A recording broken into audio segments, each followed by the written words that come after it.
बिस्मिल्लाहिर्रहमानिर्रहीम। अज़ीज़ तलबा, हमारी आज की जो डिस्कशन है वो फर्मी लेवल के बारे में है और मोबिलिटी ऑफ द सेमीकंडक्टर के बारे में है। दोनों में हमने टेम्परेचर के इफ़ेक्ट को जो है वो ऑब्ज़र्व करना है। तो आज की डिस्कशन में हमने ये देखना है कि फर्मी लेवल के अंदर जो है वो टेम्परेचर के साथ किस तरह से वेरिएशन आ सकती है और मोबिलिटी या कंडक्टिविटी जो होती है चार्ज कैरियर की सेमीकंडक्टर्स में, उसके ऊपर टेम्परेचर के क्या इम्पैक्ट होता है। तो पहले हम वेरिएशन ऑफ फर्मी लेवल के बारे में स्टडी करेंगे और बाद में जो है वो हम mobility of the charge carriers के बारे में स्टडी करेंगे कि उसके ऊपर टेम्परेचर का क्या इम्पैक्ट होता है। तो लास्ट लेक्चर में हमने पोजीशन ऑफ फर्मी लेवल के बारे में जो है वो पढ़ा था इंट्रिंसिक और एक्सट्रिंसिक सेमीकंडक्टर्स के केस में, और ये हमारे पास जो है वो 3 डिफरेंट रिलेशनशिप हैं। पहली इक्वेशन जो आपको नज़र आ रही है ये इंट्रिंसिक सेमीकंडक्टर का केस है, प्योर सेमीकंडक्टर का केस है, जिसके लिए फर्मी लेवल की पोजीशन आप इस रिलेशनशिप से जो है वो कैलकुलेट करते हैं। ये जो फर्मी लेवल का रिलेशनशिप है ये एन टाइप सेमीकंडक्टर के लिए है, और ये जो रिलेशन हमने कल जो है वो डिस्कस किया था ये पी टाइप सेमीकंडक्टिंग मटेरियल के लिए था। इन्हीं रिलेशनशिप को जहन में रख के जो है हम अपनी डिस्कशन को आगे लेके चलेंगे। तो पहले हम इंट्रिंसिक सेमीकंडक्टर की बात करते हैं, प्योर सेमीकंडक्टर की बात करते हैं, जिसमें आपने जो है कोई इम्प्योरिटी एटम ऐड नहीं किया। जो भी सिलिकॉन है या जर्मेनियम है वो अपनी प्योरेस्ट फॉर्म के अंदर जो है वो मौजूद है। अब क्या होगा जब आप उसका टेम्परेचर बढ़ाते हैं तो उसका क्या है अल्टीमेट इम्पैक्ट जो है वो आ सकता है। जब आप टेम्परेचर बढ़ाएंगे तो जो उसके अंदर जो है इलेक्ट्रॉन्स हैं या होल्स हैं वो दोनों ही बढ़ेंगे, क्योंकि जब आप टेम्परेचर बढ़ाएंगे तो आप एक्स्ट्रा थर्मल एनर्जी जो है वो सप्लाई करेंगे, जो कि बॉन्ड कोवेलेंट बॉन्ड को ब्रेक करने के लिए जो है वो इस्तेमाल होगी। जितने ज़्यादा बॉन्ड ब्रेक होंगे उतने ज़्यादा एटम्स जो है वो आयनाइज होंगे, उतनी ज़्यादा होल्स बनेंगी वैलेंस शेल में, और उतने ज़्यादा इलेक्ट्रॉन ही जंप करके जो है वो कंडक्शन बैंड में जाएंगे। ठीक है, लेकिन एक बात स्टिल अपनी जगह इंटैक्ट है कि जो नंबर ऑफ इलेक्ट्रॉन हैं they are equal to number of holes. उनकी तादाद के अंदर जो है वो कोई फ़र्क नहीं आएगा। ठीक है, सो फर्मी लेवल ने अपनी जगह से मूव करना था या नहीं करना, इसका ताल्लुक है कि किसकी मोबिलिटी जो है वो ज़्यादा हो जाती है, किसकी तादाद जो है वो ज़्यादा हो जाती है एज़ कम्पेयर टू अदर। तो ऐसा कुछ नहीं है। So therefore Fermi level remain approximately in the middle of the forbidden gap, क्योंकि दोनों की उसमें जो है वो कोई फ़र्क नहीं आया। Number of electrons number of holes के बराबर रहे इंट्रिंसिक सेमीकंडक्टर के केस में। So no matter what the temperature is, the Fermi level remains unaffected. So जहाँ फर्मी लेवल था टेम्परेचर की वेरिएशन से प्योर सेमीकंडक्टर के अंदर फर्मी लेवल की पोजीशन पे कुछ ज़्यादा फर्क नहीं पड़ता। ठीक है, सो ये हमारी पहली फाइंडिंग है कि अगर आपके पास प्योर सेमीकंडक्टर हो और आप टेम्परेचर को जो है वो चेंज करते हैं तो उससे अल्टीमेटली किस तरह का इम्पैक्ट जो है वो आ सकता है। अब आप जो है वो देखेंगे एन टाइप सेमीकंडक्टर्स जो हैं उनका केस। तो एन टाइप सेमीकंडक्टर में फर्मी लेवल की पोजीशन जो है उस पे टेम्परेचर का क्या इम्पैक्ट हो सकता है। So in case of N type semiconductors electron came from 2 different sources. 2 possible sources हो सकते हैं इलेक्ट्रॉन के। एक तो ये है कि आपने जो इम्प्योरिटी एटम ऐड किया है उससे इलेक्ट्रॉन आएगा आपके पास कंडक्शन बैंड में। दूसरा ये है कि वैलेंस शेल से बॉन्ड जब ब्रेक होगा, कोवेलेंट बॉन्ड ब्रेकिंग होगी, तो उससे आपके पास इलेक्ट्रॉन आएगा। तो दोनों की का इम्पैक्ट जो है वो हमने देखना है कि दोनों का क्या असर होता है फर्मी लेवल के ऊपर। तो इसमें अगर आप देखें तो पहला केस जो है the electron donated bye donor atom. इस केस के लिए so number of these electron not depend much on the temperature with in normal device temperature range 0 to 50 degree centigrade. ठीक है, ये नॉर्मल ऑपरेटिंग टेम्परेचर है तकरीबन इतना, जिसके अंदर जो है वो हमारी डिवाइसेस आमतौर पर काम करती हैं। इस रेंज के अंदर इन मटेरियल जो इम्प्योरिटी एटम्स आपने ऐड किए हैं, इनकी तादाद में कोई ज़्यादा फ़र्क नहीं पड़ता। इनके पास जो इलेक्ट्रॉन होता है वो थोड़ी सी एनर्जी के साथ ही फ्री होके कंडक्शन बैंड में चला जाता है। दूसरा केस है बॉन्ड ब्रेकिंग का। तो बॉन्ड ब्रेकिंग का ताल्लुक जो है वो टेम्परेचर के साथ है, ठीक है। जो वैलेंस शेल से इलेक्ट्रॉन ने जंप करके जो है वो जाना है, सो ये इलेक्ट्रॉन जो है इनकी तादाद बढ़ेगी अगर बॉन्ड ज़्यादा ब्रेक होंगे। तो और बॉन्ड ज़्यादा कब ब्रेक होंगे? जब टेम्परेचर बढ़ेगा, ठीक है। तो कंडक्शन बैंड में इनिशियली लो टेम्परेचर्स पे जो इलेक्ट्रॉन्स डोमिनेट करते थे वो थे जो इम्प्योरिटी से आए हैं, क्योंकि वो आसानी से कंडक्शन बैंड में जा सकते थे। जो जिन्होंने बॉन्ड ब्रेकिंग की वजह से आना था उनको ज़्यादा एनर्जी चाहिए थी, तो उनकी कंसंट्रेशन जो है वो बहुत कम थी कंडक्शन बैंड के अंदर। तो इसका इम्पैक्ट जो है वो ऐसा था कि Fermi level near the bottom of the conduction band lie करता था, डोनर स्टेट के पास। लेकिन जैसे ही ज़्यादा बॉन्ड ब्रेक होंगे, ज़्यादा इलेक्ट्रॉन वैलेंस बैंड से जंप करके कंडक्शन बैंड में जाएंगे, तो जो इम्प्योरिटी की वजह से थे इलेक्ट्रॉन वो थोड़े हो जाएंगे, और जो बॉन्ड ब्रेकिंग की वजह से आए हैं उनकी तादाद जो है वो ज़्यादा हो जाएगी। हाँ, जो ओवरऑल हम कहते थे ना कि डिफरेंस है, मेजॉरिटी कैरियर्स हैं इलेक्ट्रॉन और होल माइनॉरिटी कैरियर हैं। जब बहुत ज़्यादा बॉन्ड ब्रेक कर जाएंगे तो जो तादाद है इलेक्ट्रॉन और होल की वो तकरीबन एक जैसी होती जाएगी। तो इसका अल्टीमेट इम्पैक्ट ये होगा कि जो एन टाइप सेमीकंडक्टिंग मटेरियल है, it start behaving like a pure semiconductor. वो एन टाइप की तरह रहेगा ही नहीं, क्योंकि जो इम्प्योरिटी की वजह से चेंज आई थी उसको तो आपने जो है वो टेम्परेचर के ज़रिए दूसरे इलेक्ट्रॉन्स को डोमिनेट करवा के ख़त्म कर दिया है, ठीक है। तो इसके लिए ज़रूरी है कि अगर एन टाइप मटेरियल की प्रॉपर्टीज़ टेम्परेचर के बढ़ने से इंट्रिंसिक सेमीकंडक्टर को अप्रोच करेंगी, तो इसका मतलब फर्मी लेवल भी इंट्रिंसिक सेमीकंडक्टर की तरफ जाएगा, और इंट्रिंसिक सेमीकंडक्टर का फर्मी लेवल जो है वो होता है तकरीबन सेंटर में। तो एन टाइप सेमीकंडक्टर का होता है सेंटर और कंडक्शन बैंड के दरमियान में। तो जैसे जैसे आप टेम्परेचर बढ़ाएंगे तो एन टाइप मटेरियल का फर्मी लेवल जो है वो नीचे सेंटर की तरफ जो है वो शिफ्ट होता जाएगा, और जैसे जैसे टेम्परेचर बढ़ता जाएगा material shifts more toward intrinsic semiconducting material rather than N type semiconducting material. तो ये बड़ा इंटरेस्टिंग इम्पैक्ट है कि अवेलेबल इलेक्ट्रॉन्स ज़्यादा कौन से हैं, इम्प्योरिटी एटम से हैं, तो फर्मी लेवल जो है वो लाई करेगा close to the conduction band. और अगर जो है वो टेम्परेचर बढ़ाया है, बॉन्ड ब्रेकिंग की वजह से ज़्यादा इलेक्ट्रॉन जो है अब कंडक्शन बैंड में है, तो फर्मी लेवल नीचे की तरफ सेंटर की तरफ जो है वो शिफ्ट करेगा, और हमारा material more and more like pure semiconducting material behave करना शुरू कर देगा। तो ये हमारी डिस्कशन है एन टाइप सेमीकंडक्टिंग मटेरियल के बारे में। तो एन टाइप का अगर आप टेम्परेचर बढ़ाते हैं तो इसमें फर्मी लेवल जो है वो नीचे की तरफ फर्मी लेवल डिक्रीज होता है, टुवर्ड द सेंटर जाता है, और मटेरियल जो है उसकी properties toward pure semiconducting material जाती हैं, क्योंकि बॉन्ड ब्रेकिंग की वजह से जो इलेक्ट्रॉन्स हैं वो डोमिनेट करते हैं, और इलेक्ट्रॉन्स और होल्स का जो डिफरेंस है वो रिलेटिवली कम होता जाता है। सो इलेक्ट्रॉन जो इम्प्योरिटी की वजह से थे, क्योंकि वो पीछे वैलेंस बैंड में होल नहीं छोड़ते, तो उसकी वजह से इलेक्ट्रॉन्स और होल्स की जो कंसंट्रेशन है उसमें डिफरेंस काफ़ी ज़्यादा आ जाता था। एक को मेजॉरिटी कैरियर कहते थे, दूसरे को माइनॉरिटी कैरियर कहते हैं। तो अब ऐसा नहीं रहेगा। फिर आपके पास आता है जी P type semiconductor. So in P type semiconductor Fermi level के बारे में आप जानते हैं कि ये top of the valence band के करीब लाई करता है। सो अगर आप टेम्परेचर को बढ़ाते हैं तो अगेन उसी तरह बॉन्ड ब्रेक होते हैं, और बॉन्ड ब्रेक होते हैं तो होल्स चूँकि इम्प्योरिटी एटम की वजह से तो इक्का दुक्का होती हैं, जिसकी वजह से कंडक्शन होनी थी। बॉन्ड ब्रेकिंग की वजह से बहुत सारी होल्स क्रिएट हो जाती हैं।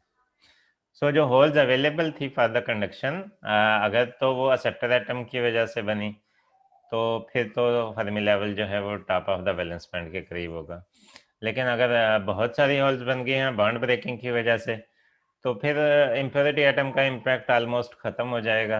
मटेरियल बिल्कुल जैसे एन टाइप की केस में हमने बात किया था, इसकी properties more and more toward the intrinsic semiconducting material जो है वो शिफ्ट करती जाएंगी। सो फर्मी लेवल के बारे में अगर बात करें तो Fermi level start moving toward the centre.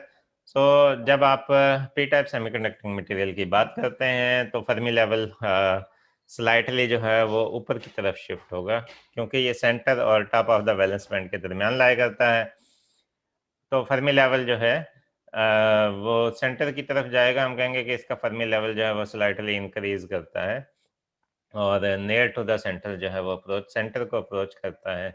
तो पी टाइप सेमीकंडक्टिंग मटेरियल में आप देखेंगे कि इसकी प्रॉपर्टीज़ भी इंट्रिंसिक सेमीकंडक्टर की तरफ जो है वो शिफ्ट करती जाएंगी, जैसे कि हमने एन टाइप सेमीकंडक्टिंग मटेरियल के बारे में बात किया था। सो हेंस चाहे टेम्परेचर आप पी टाइप का बढ़ाते हैं या एन टाइप का बढ़ाते हैं, दोनों के दोनों में इंक्रीजिंगली प्रोबेबिलिटी होगी कि उनकी प्रॉपर्टीज़ जो है वो प्योर सेमीकंडक्टिंग मटेरियल की प्रॉपर्टीज़ जैसी हो जाएंगी।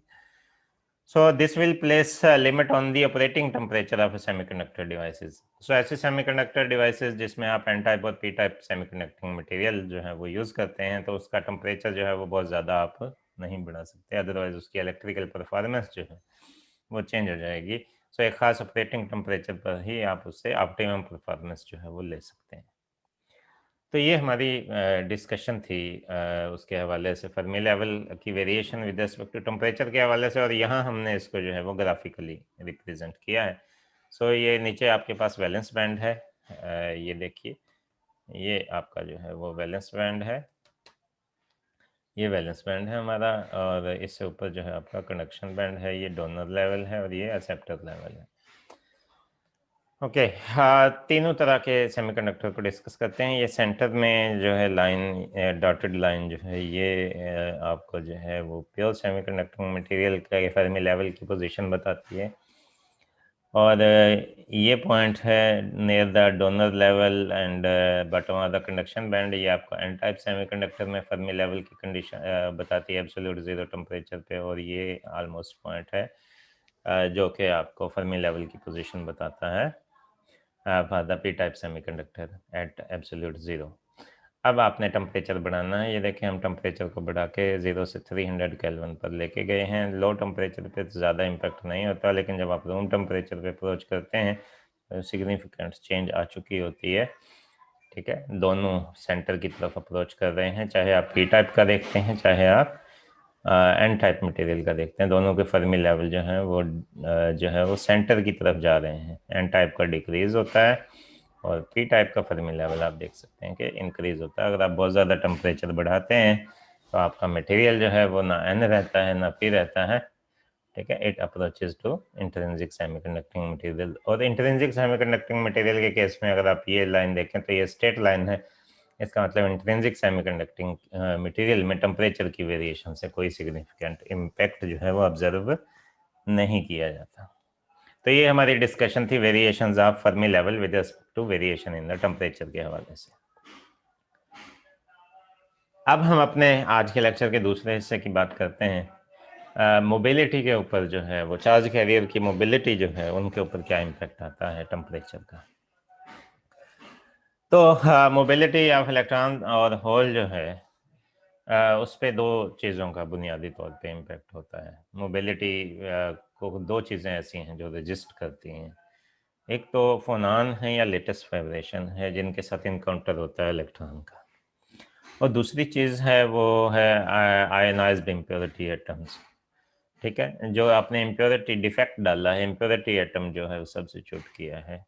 दूसरी चीज़ वो है जो अब इलेक्ट्रॉन मूव करते हैं तो जो इम्प्योरिटी के एटम्स होते हैं उनसे उसकी स्कैटरिंग होती है लो टेम्परेचर पे स्पेशली, और जब टेम्परेचर बहुत हाई हो जाता है तो इम्प्योरिटी के एटम जो है वो इतने मैटर नहीं करते, लेकिन थर्मल वाइब्रेशन बहुत ज़्यादा हो जाती है।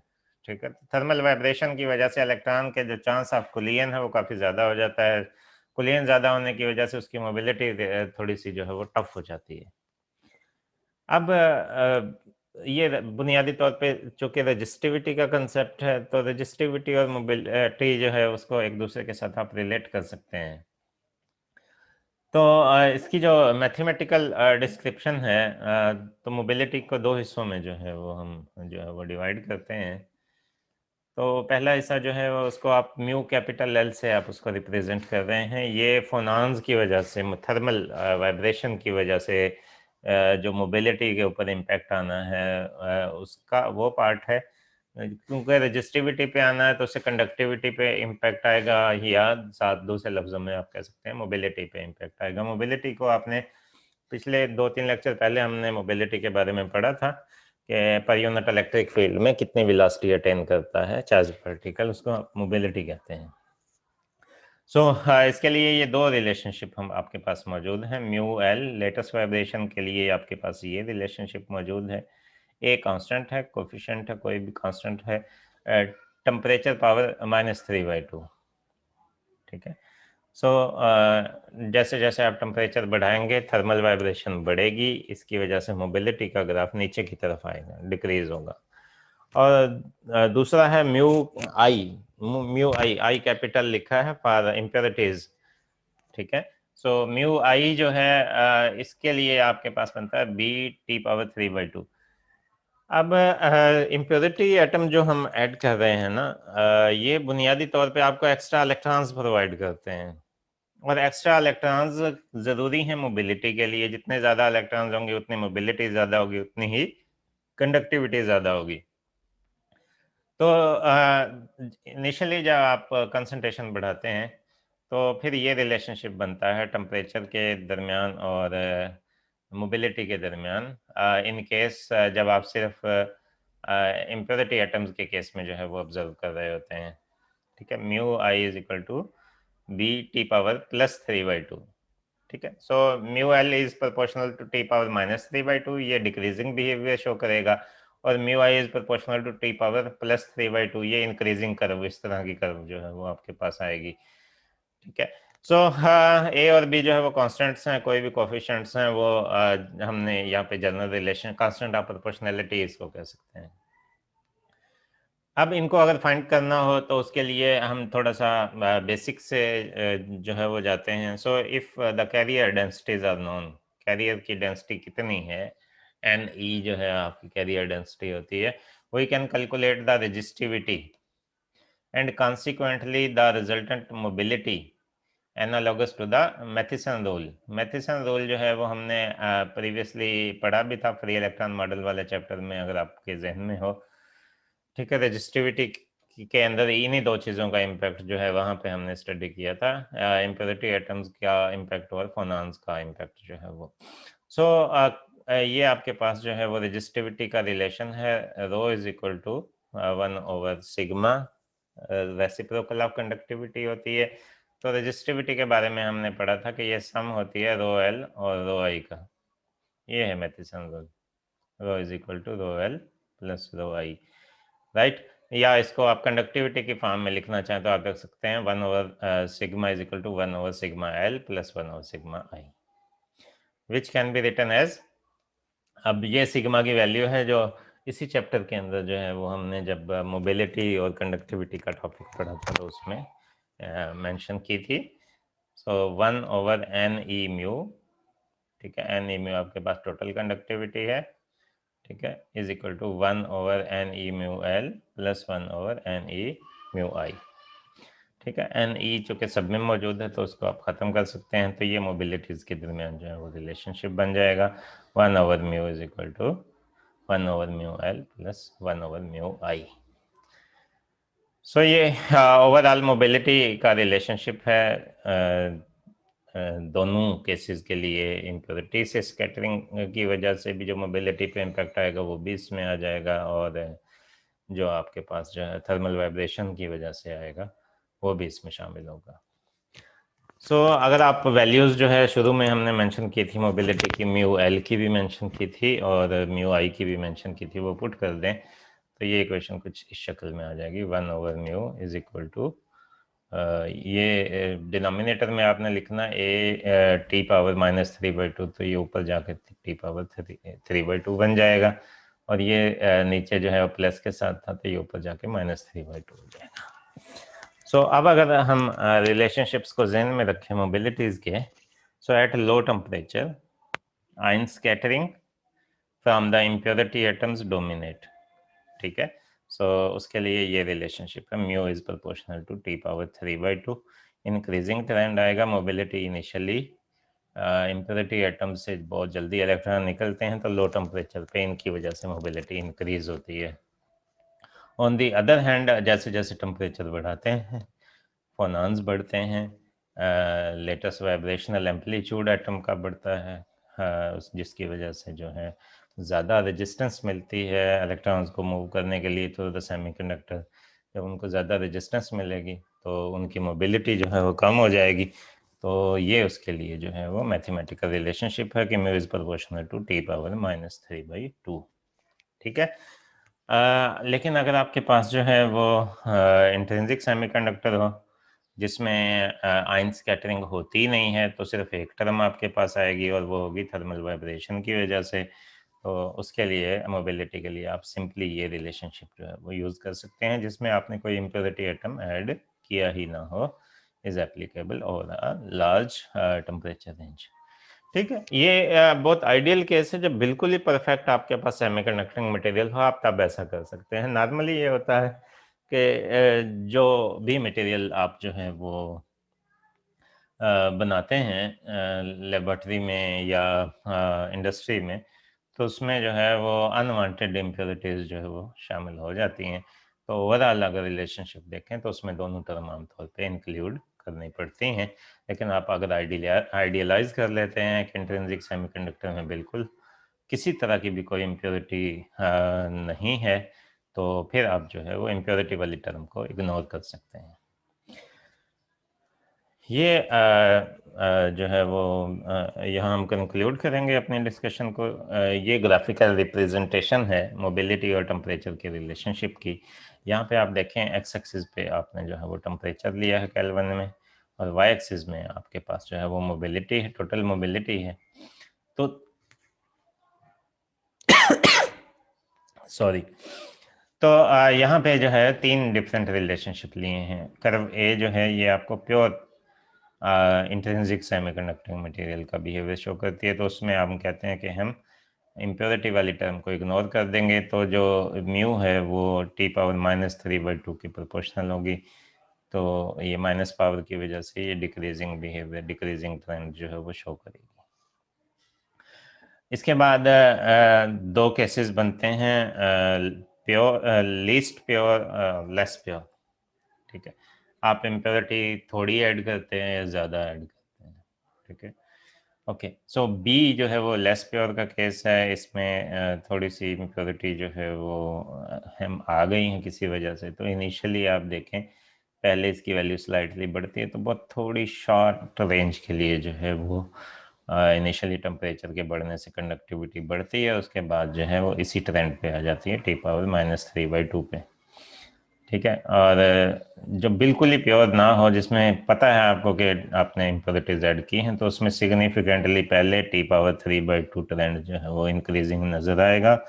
उसके बाद जाके जो है वो आपको T⁻³ decreasing turn higher temperature पर नजर आएगा। तो ये वेरिएशंस हैं मोबिलिटी की with respect to variation in the temperature. तो यहाँ पे हम कंक्लूड करते हैं आज की डिस्कशन को। तो दो चीज़ें हैं, पहले हमने पोजीशन ऑफ फर्मी लेवल के बारे में जो है वो डिस्कस किया है, जिसमें इंट्रिंसिक सेमीकंडक्टर के फर्मी लेवल पे कोई इम्पैक्ट नहीं आता, और एक्सट्रिंसिक सेमीकंडक्टर की प्रॉपर्टीज़ इंट्रिंसिक को अप्रोच करती हैं। और इंट्रिंसिक सेमीकंडक्टर के केस में मोबिलिटी पे टेम्परेचर का इम्पैक्ट जो है वो सिर्फ और सिर्फ जो है वो थर्मल वाइब्रेशन की वजह से है। तो मोबिलिटी डिक्रीज होती है टेम्परेचर के बढ़ने से। जबकि अगर आपके पास जो है वो इम्परफेक्ट है, यानी कि जिसमें आपने इम्प्योरिटीज़ ऐड की हैं, वो अगर आप शामिल करते हैं, तो पहले जो है वो मोबिलिटी इंक्रीज होती है लो टेम्परेचर पे, और जब टेम्परेचर काफ़ी बढ़ जाता है तो इम्प्योरिटीज़ जो है वो डोमिनेट नहीं करती, बल्कि लेटेस्ट वाइब्रेशन जो है वो डोमिनेट करते हैं, और mobility of the charge carrier जो है वो डिक्रीज होता है। लें जी, ये हमारी आज की डिस्कशन थी। मैं उम्मीद करता हूँ आपको इसकी समझ आई होगी। इस हवाले से कोई क्वेश्चंस होंगे तो आप मुझसे नेक्स्ट क्लास में भी पूछ सकते हैं, इस क्लास के एंड में भी पूछे जा सकते हैं, अपने व्हाट्सएप ग्रुप्स में भी पूछ सकते हैं। Thank you very much students for your attention.